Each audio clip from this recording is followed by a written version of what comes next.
Good evening students. चलिए अब हम लोग अपने अगले पॉइंट की ओर आगे बढ़ते हैं। एक हेडिंग क्रिएट कीजिए, इंडिपेंडेंट हेडिंग क्रिएट कीजिए। कन्या भ्रूण हत्या के परिणाम। कन्या भ्रूण हत्या के परिणाम इंग्लिश में भी लिखिए कि मेजर आउटकम्स ऑफ फीमेल फोर्टिसाइड और इन्फेंटिसाइड। अंडरलाइन कर लीजिए। यदि अब डिस्क्राइब कीजिए, यदि हम कन्या भ्रूण हत्या के परिणामों का विश्लेषण करें तो ऐसे तो इसके कई तरह के हानिकारक दुष्परिणाम सामने देखने को मिलते हैं, लेकिन यदि उन्हें हम मोटे तौर पर यदि उन्हें हम प्रमुखता के साथ विभाजित करना चाहे तो इसे मुख्यतः निम्नलिखित श्रेणियों में विभक्त किया जा सकता है। ऐसा करके डैश लिख दीजिए। अंग्रेजी में भी लिखिए कि normally we see that there are several kinds of drastic outcomes that actually affect us, but the major impacts or the major outcomes of female foeticides or infanticide can be explained with the help of following points. Dash दे दीजिए। अब आइए number 1। जैसा कि हमने कहा कि इसके अंदर कुछ पॉइंट्स, जो मेजर पॉइंट्स होंगे उसको डालकर हम लोग नोट करेंगे। तो मेजर पॉइंट्स को हम लोग 2 श्रेणी में मेनली विभक्त करेंगे। तो पहला लिखिए, जो फर्स्ट है वो है कि असंतुलित लिंगानुपात। असंतुलित लिंगानुपात हिंदी में, अंग्रेजी में लिखिए imbalanced sex ratio. Imbalanced sex ratio. चलिए पहले इसको डिस्क्राइब कर देते हैं कि कन्या भ्रूण हत्या के परिणामों का विश्लेषण करने से यह स्पष्ट हो जाता है कि इसके कई तरह के हानिकारक दुष्परिणाम हैं। एक सबसे महत्वपूर्ण दुष्परिणाम लिंग अनुपात पर पड़ने वाला प्रभाव है। लिंगानुपात से हमारा तात्पर्य है पुरुष और स्त्रियों की जो संख्या है वो बिल्कुल संतुलित रहने की आवश्यकता है। लेकिन जब कन्या भ्रूण हत्या जैसे अपराध समाज में बड़े पैमाने पर किए जा रहे हैं तो इसका सीधा प्रभाव लिंगानुपात पर पड़ रहा है।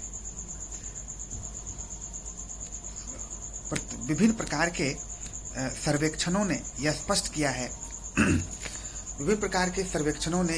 किया है कि भारत में भी कई ऐसे राज्य हैं जैसे हरियाणा है और ऐसे कई राज्य हैं जहां पर कि प्रत्येक 1000 पुरुषों पर महिलाओं की जो संख्या है वो बहुत अधिक कम हो गई है।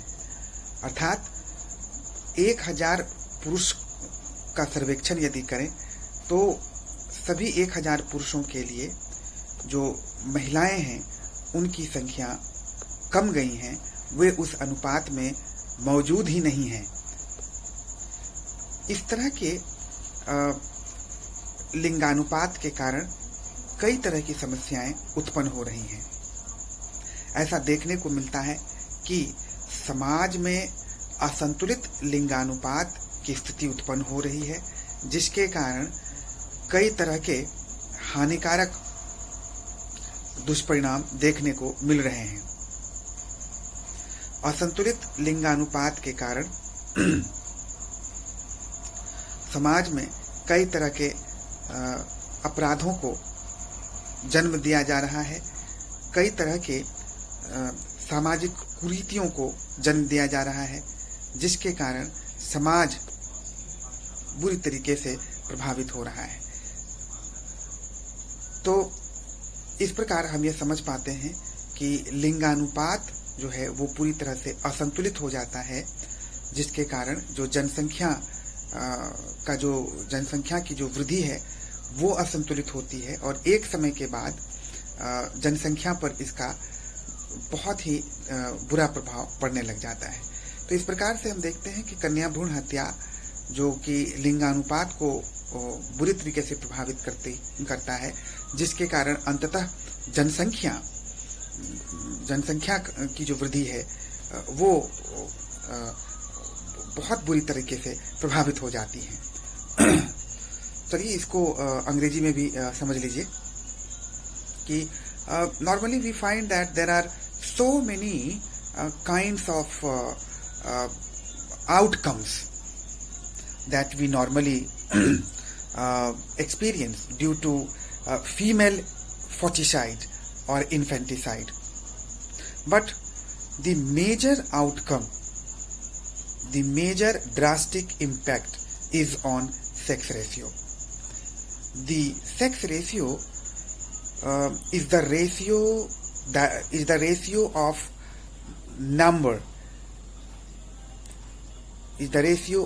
number that are found between male and females. It should be well balanced. Normally, sex ratio is being calculated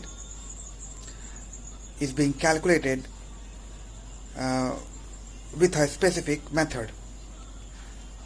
Thousands of males have been taken, and then it is being calculated that for every thousand males, how many females are available. So,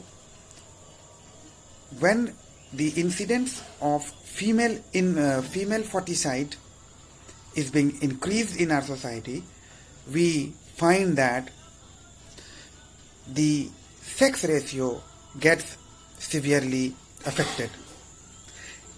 Imbalanced sex ratio condition is being visualized, due to which several kinds of impacts are being visualized.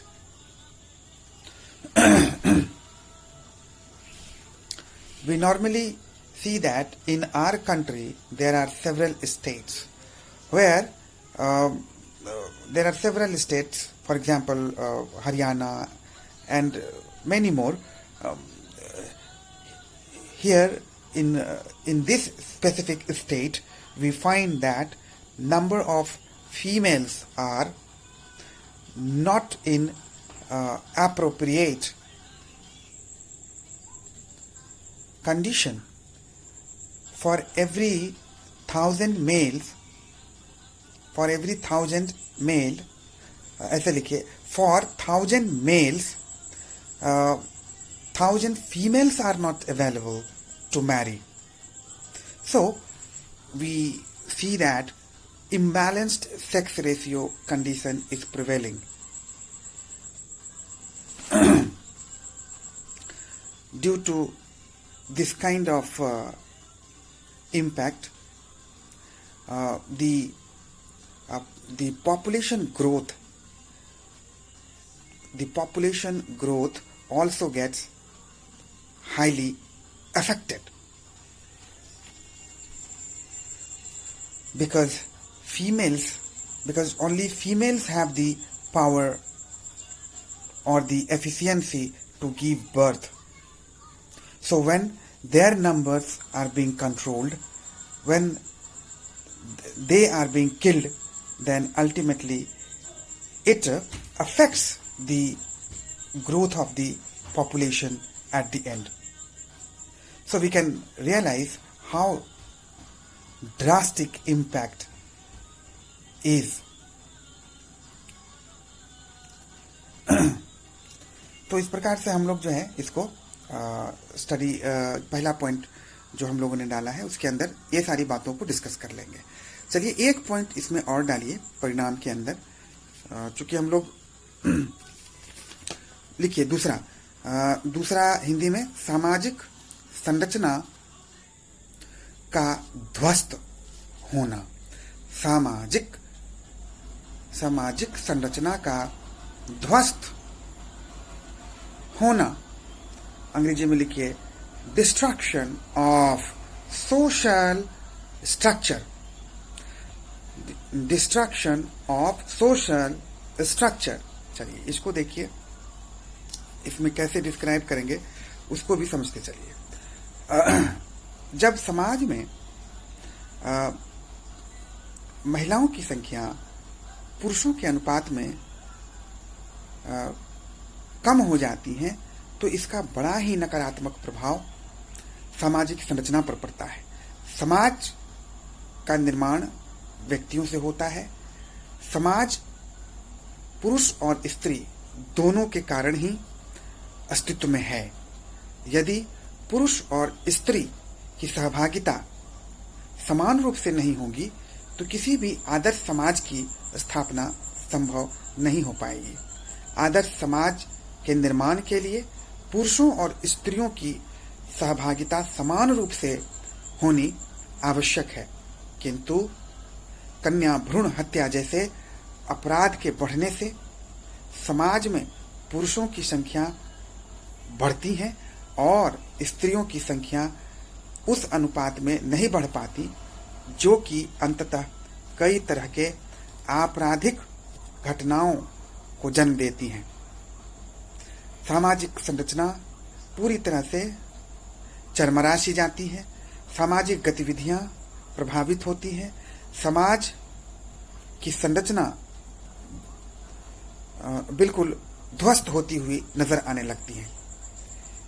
इसलिए यह आवश्यक है कि कन्या भ्रूण हत्या जैसे अपराध को रोका जाए और आदर्श सामाजिक संरचना की कल्पना को साकार किया जाए। आइए इसको अंग्रेजी में भी कर लीजिए। When we study the ultimate impact of female foeticide or infanticide, then we come to realize one thing, that it actually affects our social structure. Social structure is a very important element. Society, an ideal society cannot be established without the equal participation of males and females. Actually, males and females both play significant roles in constructing an ideal society. There are several kinds of rituals of an ideal society that are being done by the females only. If males and females will not participate in all the essential rituals, then the construction of ideal society will be highly affected. So, it is important to maintain equilibrium between the numbers of males and females. There are several kinds of social evils that are being done just because of this. So the concept of ideal society will be totally lost at the end.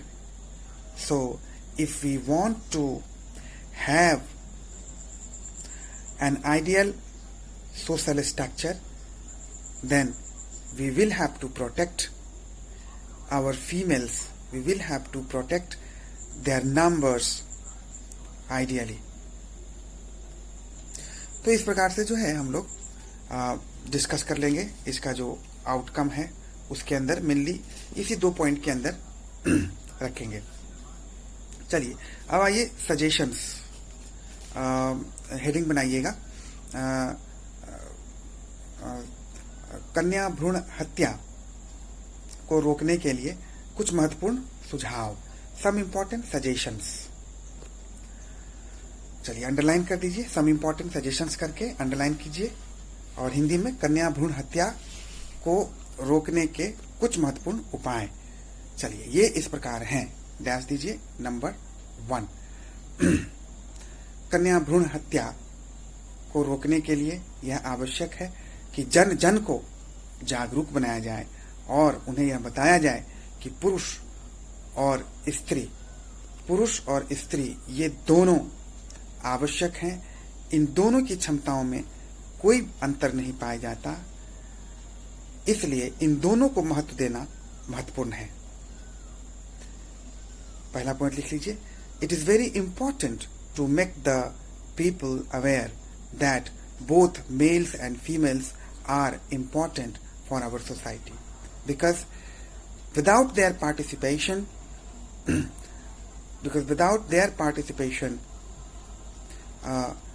society will not be formed, and both are equally capable. So, equal respect should be given to both. Number 1 लिख लीजिए। Number 2 उसके बाद लिखिए। सरकार को चाहिए कि ऐसे कठोर दंड देने के प्रावधान बनाए जाएं ताकि लोगों में कन्या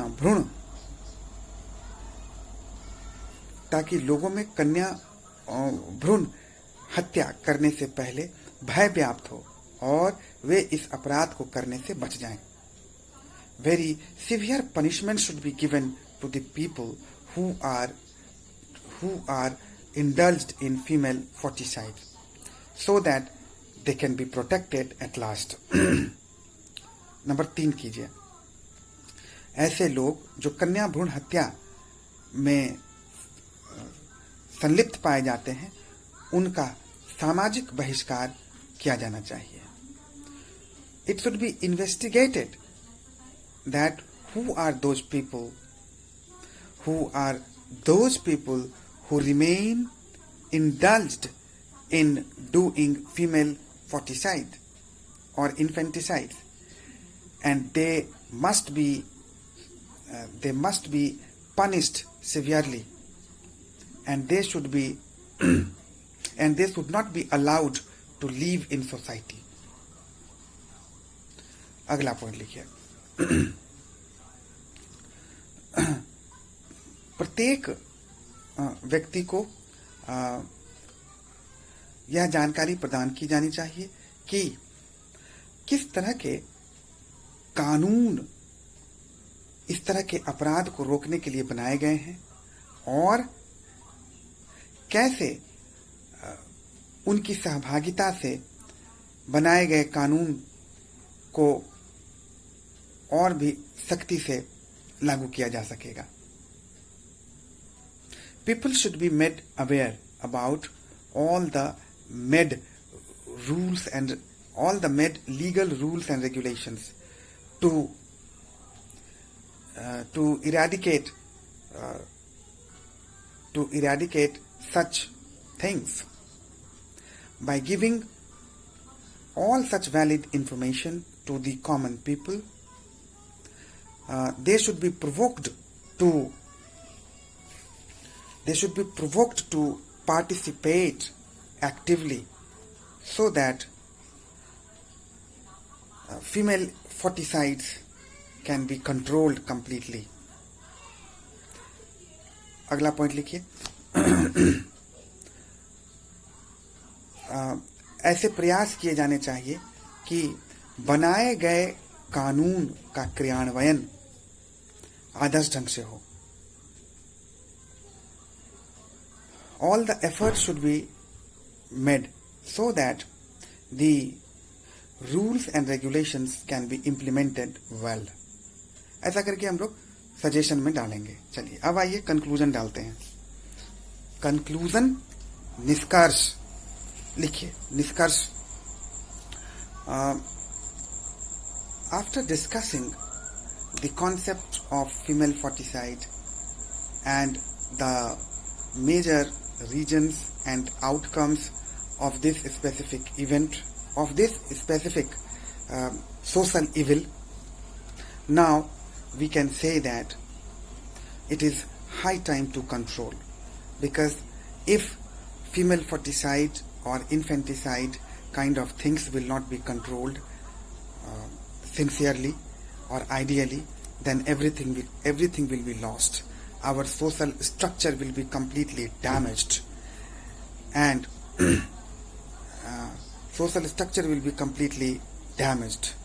So if we really want to exist as human being, then we will have to maintain the ideal sex ratio, and for this we will have to protect our females at any cost. ऐसा करके इसको खत्म करेंगे। हिंदी में भी लिख लीजिए। ऊपर वर्णित कन्या भ्रूण हत्या के संप्रत्यय, इसके प्रमुख कारणों और इनके पड़ने वाले परिणाम इत्यादि का विश्लेषण करने से यह स्पष्ट हो जाता है कि वास्तव में इनके बचाव के लिए हर संभव प्रयत्न किए जाने चाहिए, क्योंकि यदि कन्याओं की रक्षा नहीं की गई तो समाज पूरी तरीके से अव्यवस्थित हो जाएगा। सामाजिक संरचना पर इसका बहुत बुरा प्रभाव पड़ेगा और असंतुलित लिंगानुपात के कारण जनसंख्या बुरी तरह से प्रभावित होंगी, जिसके परिणाम स्वरूप मनुष्य जाति के अस्तित्व पर ही संकट छा जाएगा। इसीलिए कन्या भ्रूण हत्या को रोकने के लिए हम सबको अपनी सहभागिता सुनिश्चित करनी चाहिए और इसके रोकथाम के लिए हर संभव प्रयास करने चाहिए। चलिए इतना करके हम इसको समाप्त करेंगे। उम्मीद है कि आप इसको समझ पाए हैं, आपने नोट डाउन किया है। चलिए बहुत बहुत थैंक यू, धन्यवाद।